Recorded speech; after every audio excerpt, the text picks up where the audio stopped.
Episode 1. Success. நீங்க ஜெயிச்சிட்டீங்க sir. போனை காதில் வைத்திருந்த ஹரிஷுக்கு தான் கேட்டதை நம்ப முடியாமல் ஒரு கணம் மூச்சு முட்டியது. 100% கன்ஃபார்ம் சார். நீங்க திரும்பவும் பணக்காரர் ஆயிட்டீங்க. அழுத்தமான குரலில் சொன்னார் மறுமுனையில் இருந்தவர். ஆனா இது எப்படி நடந்துச்சு? ஹரிஷ் நம்பிக்கை இல்லாமல் கேட்டான். கொஞ்சம் வருஷத்துக்கு முன்னாடி பென்குயின் கம்பெனில நீங்க பண்ணியிருந்த இன்வெஸ்ட்மெண்ட் இன்னைக்கு பல மடங்கு இன்க்ரீஸ் ஆயிருக்கு. இப்போ உங்க ஃபேமிலியோட மொத்த சொத்து மதிப்பை விட உங்க கிட்ட இருக்கிற பணத்தோட அளவு அதிகம். இந்த மாதிரி கரெக்டா டெசிஷன் எடுத்து ஒரு புத்திசாலித்தனமான இன்வெஸ்ட்மெண்ட்டை நீங்க பண்ணதை நினைச்சு உங்க தாத்தா ரொம்ப பெருமைப்படுவார்னு நினைக்கிறேன் என்று ஆப்போசிட் சைடில் இருந்த அந்த பேங்க் மேனேஜர் கூறினார். அதை கேட்டு உதட்டை அழுந்த கடித்த ஹரிஷ், எனக்கு அப்படி தோணல. 2 வருஷத்துக்கு முன்னாடி இதே இன்வெஸ்ட்மெண்ட்னால எல்லாத்தையும் நான் இழந்தப்போ என்னோட தாத்தா என்னை வீட்டை விட்டு வெளியே போக சொன்னதான் உங்களுக்கே தெரியுமே என்றார். சார், நடந்தது எல்லாமே நல்லதுக்கு தான். இதுதான் ஸ்டாக் மார்க்கெட்ல இருக்கிற ஒரே ஒரு நல்ல விஷயம். சொல்லப்போனா இது ரோலர் கோஸ்டர் மாதிரி தான். நாம பொறுமையா காத்திருந்தா நம்ம இழந்ததை விட ரொம்பவே அதிகமா அடையலாம். ஏன் திடீர்னு ஒரே நைட்ல பெரிய சாம்ராஜ்யத்துக்கே நீங்க கிங் ஆகலாம். அவனை சமாதானப்படுத்துவது போல கூறினார் மேனேஜர். அறையில் தனியாக அமர்ந்திருந்த ஹரிஷ் சுற்றுமுற்றும் பார்த்துவிட்டு, இந்த நியூஸ் எங்க ஃபேமிலிக்கு தெரியுமா என்று கேட்டான். இன்னும் இல்ல, ஆனா இது தெரிஞ்ச உங்க தாத்தா உங்களை ரொம்ப சந்தோஷமா வெல்கம் பண்ணுவார். அது மட்டும் எனக்கு கன்ஃபார்மா தெரியும். இப்போதைக்கு அபிஷியலா நம்ம ஸ்டேட்டோட பெரிய பணக்காரரே நீங்க தான்.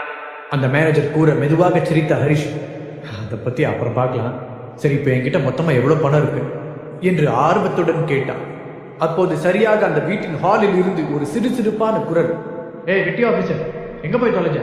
இன்னும் இங்க எத்தனை வேலை மாக்கி கிடக்கு என்று கத்துவது அவனுக்கு தெளிவாக கேட்டது. தோ வரேன். அவசரமாக பதிலளித்த அவர் செல்போனை திரும்பவும் காதில் வைத்து, இப்ப நான் உடனே போயாகணும். இந்த மாதிரி குட் நியூஸ் சொன்னதுக்காக என்னை கூப்பிட்டதுக்கு ரொம்ப தேங்க்ஸ். அப்புறம் நீங்க இன்னும் எனக்கு ஒரே ஒரு ஹெல்ப் மட்டும் பண்ணணும் என்று கிசுகிசுப்பான குரலில் கேட்டார். Of course sir, please give me orders. எந்த ஹெல்ப்பா இருந்தாலும் கண்டிப்பா செய்யறேன். மேனேஜர் உறுதி அளித்தார். ப்ளீஸ் இந்த விஷயத்தை பத்தி இன்னும் கொஞ்ச நாளைக்கு யார்கிட்டையும் சொல்லாதீங்க. இப்போதைக்கு நான் இதை சீக்கிரட்டா வச்சுக்கணும்னு நினைக்கிறேன். ஹரிஷ் சொல்ல, ஓகே சார், ஷியோர், எனக்கு புரியுது என்றார் மேனேஜர். நீண்ட நாட்களுக்கு பிறகு ஒரு கான்பிடென்டான சிரிப்புடன் போனை வைத்துவிட்டு எழுந்த ஹரிஷ் தனது ஹேண்ட் டவலை எடுத்து முகத்தை துடைத்துக் கொண்டு நேராக கிச்சனுக்கு சென்றான். கிச்சனில் சிங்கின் முன் நின்று கைகளை கழுவிக் கொண்டிருந்த அவனுடைய மாமியார் திலகாவின் முகம் இறுகி போய் பார்க்கவே கொடூரமாயிருந்தது. ஹரிஷ் உள்ளே வரும் சத்தத்தை கேட்டு திரும்பி பார்த்த திலகா, பரவாயில்லையே, ஒரு வழியா வந்து சேர்ந்துட்ட. என்ன, இங்க கிடக்கிற பாத்திரமெல்லாம் அதுவா கழுவிக்குமா என்று கோபமாக கேட்டார். முகத்தில் கஷ்டப்பட்டு ஒரு சிரிப்பை கொண்டு வந்த ஹரிஷ், சாரி, கொஞ்ச நேரத்துக்கு முன்னாடி பாத்திரம் கழுவும் போது என் மேல தண்ணி சிந்திருச்சு. அதான் ட்ரெஸ் மாத்திட்டு வரலான்னு ரூமுக்கு போனேன். வேகமா மாத்திட்டு வந்து மிச்ச பாத்திரத்தையும் கழுவிடலான்னு நினைச்சேன் என்று கூறினான். அந்த எண்ணம் உனக்கு இருந்தா சந்தோஷம்தான். 2 வருஷமா எங்க வீட்டில் ஒரு பே பண்ணாத கெஸ்டா தான் வாழ்ந்துட்டு இருக்க. அட்லீஸ்ட் எதையாவது நீ செய்யலாம். அதனால் ஒண்ணு நீ குறைஞ்சு போயிட மாட்டேன். அவனை ஏளனமாக பார்த்து கொண்டே கிண்டலாக கூறினார் திலகா. உதடுகளை கடித்து பொங்கி வந்த உணர்ச்சிகளை கட்டுப்படுத்திய ஹரிஷ், இங்க தங்கி இருக்கிறதுக்கு நான் வாடகை கொடுக்குறேன். இந்த 2 வருஷத்துல இந்த வீட்டில் எத்தனையோ ரிப்பேர் வேலைகளை வெளியில இருந்து ஆள் கூப்பிடாம நானே செஞ்சிருக்கேன். ஆனா இதை பத்திலாம் இப்ப பேச முடியாது. அது தேவையில்லாம சந்தனாவை ஹர்ட் பண்ற மாதிரி ஆயிடும். ஏற்கனவே அவளுக்கும் எனக்கும் கொஞ்சம் டேர்ம் சரியில்லை. இதுல அவளோட பேரண்ட்ஸ் கிட்ட நான் பிரச்சனை பண்ண, ஏற்கனவே என்னை வெறுத்துட்டு இருக்கிறவங்க எங்களோட உறவை மொத்தமா அத்து விட்டுருவாங்க என்று நினைத்து கொண்டார். அதன் பிறகு தன் மாமியாரிடம் திரும்பி, ஆமாங்கத்த, நீங்க எனக்கும் சந்தனாவுக்கும் நிறையவே செய்றீங்க. அதுக்கு பதிலுக்கு என்னால செய்ய முடிஞ்சது இந்த மாதிரி வீட்டு வேலையில ஹெல்ப் பண்றதுதான். இதோ இப்பவே நான் அதை செஞ்சு முடிச்சிடறேன். உங்களுக்கு வேற ஏதாவது ஹெல்ப் தேவைப்பட்டதுனாலும் என்கிட்ட சொல்லுங்க, நான் செய்யறேன் என்று முடிந்தவரை பணிவாக கூறினார். முடிஞ்சா நீ கொஞ்சம் பணம் சம்பாதிக்கலாம். எங்க சந்தனாவை கல்யாணம் பண்ண எத்தனை பேர் கீழே நின்னாங்கன்னு உனக்கே தெரியும். ஆனா என்ன காரணமோ தெரியல, அவ உன்னை சூஸ் பண்ணிட்டான் என்று திலகா சொல்ல, கொஞ்ச நேரத்துக்கு முன்பாக தான் பேசிய போன் காலை பற்றி நினைத்தான் ஹரிஷ். கண்டிப்பா சார், அவன் மேல நான் வச்சிருக்கிற அன்பை நிரூபிக்கிறதுக்காகவே நான் ஒரு வேலைக்கு போக போறேன். நீங்க வேணா பாருங்க, சந்தனாவுக்கு நான் தகுதியானவன் தான் கூடிய சீக்கிரம் உங்க எல்லாருக்குமே ப்ரூவ் பண்ணுவேன். இதை நான் ஒரு ப்ராமிஸாவே செய்யறேன் என்று கான்பிடென்ட்டாக கூறினான். நீ சொன்னதுல எனக்கு முழுசா நம்பிக்கை இல்லை. உன்னை டிவோர்ஸ் பண்ண சொல்லி எங்க பொண்ணுகிட்ட கம்பல் பண்ணாம இருக்கிறதுக்கு ஒரே ரீசன், அவ ஒரு தடவை முட்டாள்தனமா முடிவெடுத்தது போதும்னு நினைச்சுதான். ஏன்னா அவ உன் கூட கல்யாணத்துக்கு முன்னாடி ப்ரினப்ஷியல் அக்ரிமெண்ட் போடாம விட்டுட்டா. எங்க பொண்ணு ஒரு பெரிய கம்பெனியோட சேர்மன். அவளோட புருஷங்கிற ஒரே காரணத்துக்காக அவ உன்னை டைவோர்ஸ் பண்ணா அதுல பாதி பணம் உனக்கு வந்து சேர்ந்துடும். அப்படி எதுவும் நடந்துடக்கூடாதுன்னு தான் கடுகடுப்பான முகத்துடன் கூறினார் திலகா. கண்டிப்பா நான் அப்படி பண்ணவே மாட்டேன். உங்க பொண்ணை நான் ரொம்ப லவ் பண்றேன். நான் சொல்றத இப்ப நீங்க நம்ப மாட்டீங்கன்னு எனக்கு தெரியும். ஆனா ஒரு நாள் நான் சொல்றதெல்லாம் உண்மைன்னு உங்களுக்கே புரிய வரும் என்றார்.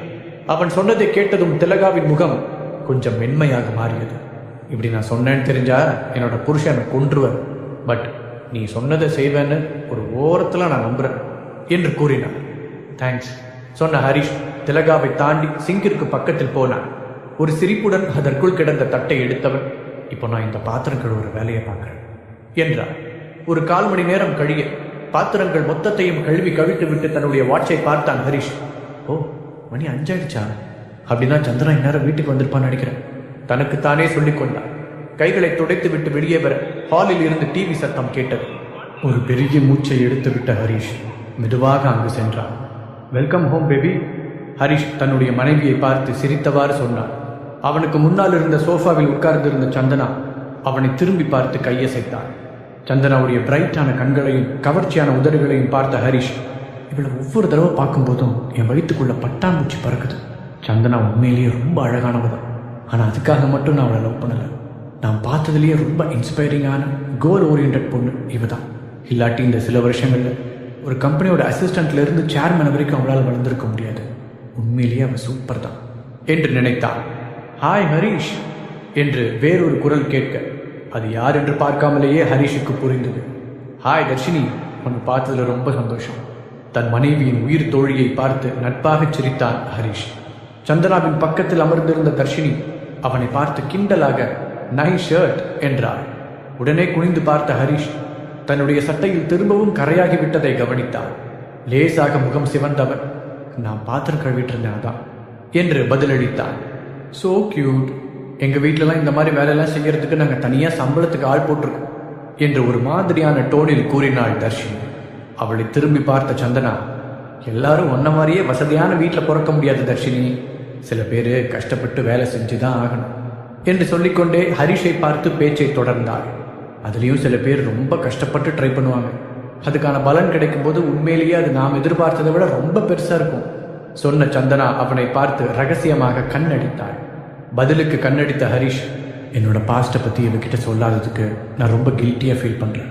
ஒரு வேளை நடந்த எல்லாத்தையும் நான் விளக்கமாக எடுத்து சொன்னால் அவள் புரிஞ்சுக்கலாம். பட் இந்த சுச்சுவேஷனில் அவகிட்ட சொல்கிறது ரொம்ப லேட்டுன்னு நினைக்கிறேன். ஏன்னா எங்களுக்கு கல்யாணமாகி சில வருஷங்கள் ஆகப்போகுது. ஆனால் நான் தமிழ்நாட்டில் இருக்கிற பணக்கார குடும்பம் ஒன்றில் பிறந்தவன்னு இன்னும் சந்தனாவுக்கு தெரியாது. என்னோட பணத்துக்காக அவள் என்னை கல்யாணம் பண்ணிக்கக்கூடாது அப்படிங்கிறதுக்காக நான் அதை அவகிட்டேருந்து மறைச்சிட்டேன். ஆனால் எதிர்பாராத விதமாக எங்கள் 2 பேருக்கும் என்கேஜ்மெண்ட் ஆகிற அன்னைக்கு எல்லாத்தையும் நான் இழந்துட்டேன் என்று நினைத்தபடி ஆழ்ந்த பெருமூச்சு ஒன்றை எடுத்து விட்டான். அந்த நாளை என்னால் மறக்கவே முடியாது. இந்த குட் நியூஸை சொல்கிறதுக்காக நான் என் தாத்தாவுக்கு கால் பண்ணியிருந்தேன். ஆனால் அது என்ன விஷயம்னு கூட முழுசாக கேட்க விரும்பாத அவர் அதுக்கு பதிலாக என்னோட எல்லா பணத்தையும் நம்பிக்கையும் பென்குயின் கம்பெனியில் இன்வெஸ்ட் பண்ணதுக்காக பயங்கரமாக திட்டினார். அப்போ அந்த கம்பெனியோட ஸ்டாக்ஸ் எல்லாமே அன்எக்ஸ்பெக்டடாக ரொம்ப ட்ராப் ஆகிருந்துச்சு. அப்போ என்னோட தாத்தா சொன்ன வார்த்தைகளை இப்போ வரைக்கும் என்னால் மறக்க முடியல. உன்னை நான் இந்த வீட்டை விட்டே வெளியேற்றுறேன். இது கூட உன்னோட நல்லதுக்கு தானே பண்ணுறேன். அப்போ தான் நீ பணத்தோட வேல்யூ என்னன்னு கற்றுக்குவேன். கொஞ்சம் கூட இறக்கமே இல்லாமல் அவர் அதை சொல்லியிருந்தார். பல வருஷங்களுக்கு பிறகு அதே இன்வெஸ்ட்மெண்ட் எங்கள் குடும்பம் கனவுல கூட நினைக்காத அளவுக்கு ஒரு பெரிய அமௌண்ட்டை ரிட்டர்னாக கொடுத்துருக்கு.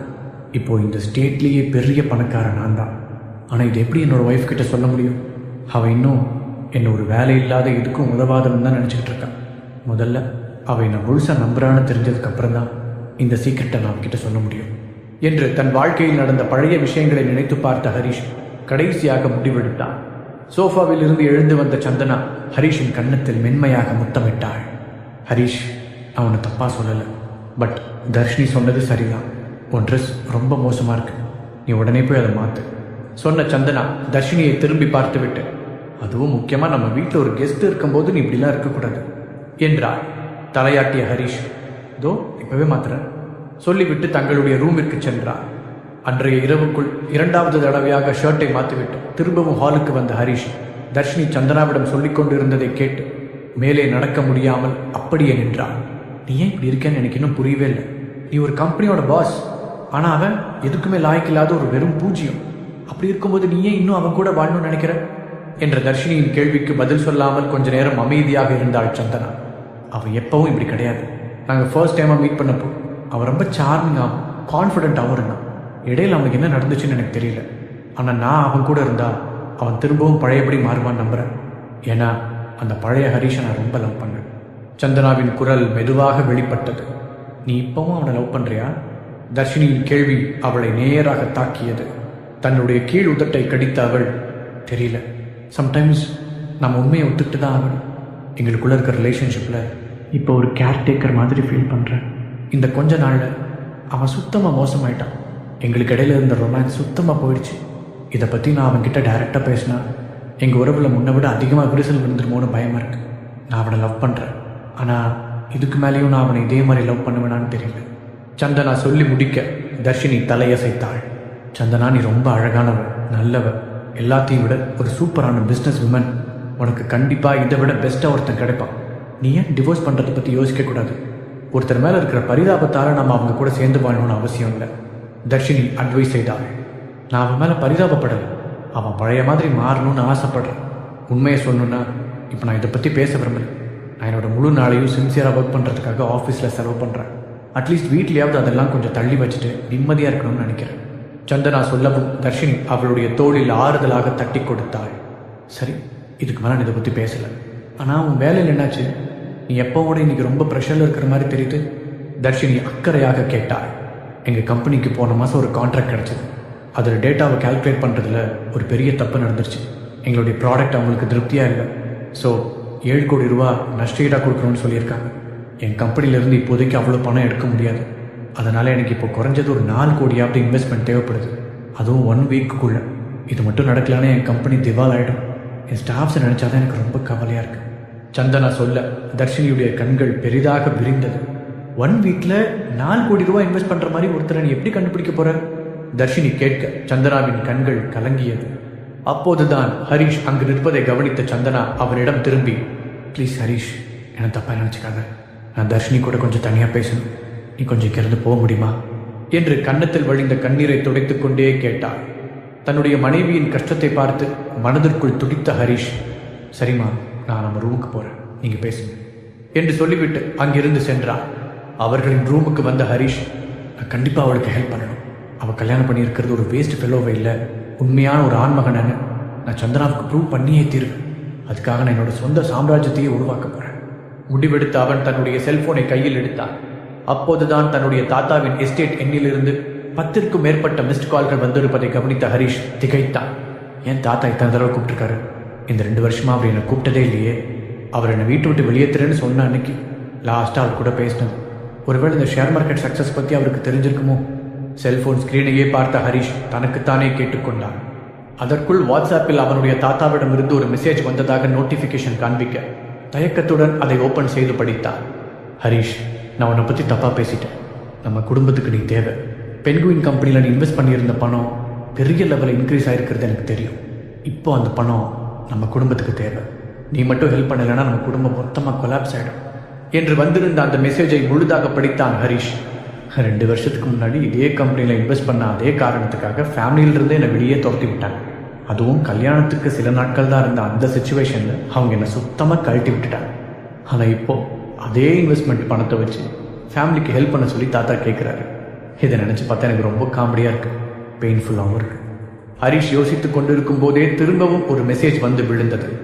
ஹரிஷ், நாங்கள் எல்லாத்தையும் இழந்துட்டோம். சில தப்பான இன்வெஸ்ட்மெண்ட்னால நாங்கள் இப்போ திவால் ஆகிற நிலைமையில் இருக்கோம். உனக்கு கிடைச்சிருக்கிற பணத்தை வச்சு எங்களை காப்பாற்று. இந்த ஹெல்ப்பை மட்டும் நீ செஞ்சேன்னா பதிலுக்கு என்னால் முடிஞ்சதை கண்டிப்பாக செய்கிறேன்னு ப்ராமிஸ் பண்ணுறேன். அது மட்டும் இல்லாமல் இது மூலமாக நீ திரும்பவும் நம்ம ஃபேமிலியில் ஒரு மெம்பர் ஆகிடுவேன். திரும்பவும் பழைய ஹரிஷா வாழ்கிறதுக்கு ஒரு ஆசை இல்லையா? அந்த கடைசி வரிகளை படித்ததும் கொஞ்ச நேரத்துக்கு முன்னால் அவர் திரும்பவும் பழைய ஹரிஷா மாறணும்னு ஆசைப்படுறார்.